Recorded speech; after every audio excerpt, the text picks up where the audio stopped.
The Conservative government presented budget statements to the House of Commons on the 23rd of September and the 17th of November. And whilst the market reaction to the first was cataclysmic, but to the second, calm, Tory MPs were left wondering which of the two was more disastrous for them, for conservatism and for the country.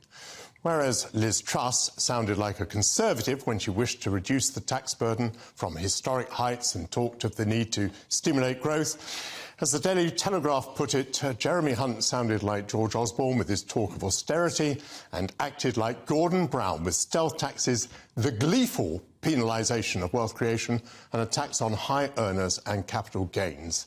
The Chancellor did mention the need for economic growth, but apparently that meant to him government spending on infrastructure, not releasing the entrepreneurial zeal of the British people through incentives to earn.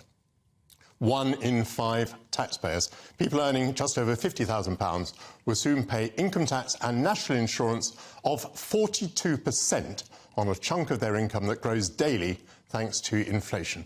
On top of that, you could well be paying over 6% interest on your student loan. An extra 250,000 people are dragged into paying super tax and national insurance of 47%. Kwasi Kwarteng wanted to scrap super tax, but Jeremy Hunt has increased radically the number of people who will pay it. The budget is beyond the worst scare story that the Conservatives might have concocted about how life would be under Jeremy Corbyn. And so you wonder whether the parliamentary party, which is not wholly disciplined, as we know, will accept it. If it does not, a general election remains a possibility.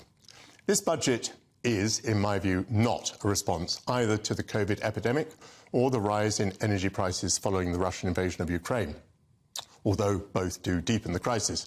The effects of both COVID and of Putin are likely to be temporary, but the rise in public spending that makes the budget statement necessary is permanent, and no party has a plan to reverse it. That is why this may be the end of conservatism. Since the Conservatives took office in 2010, spending on the National Health Service has risen from 30% of public spending to 40%. Nonetheless, the number of treatments for patients is falling.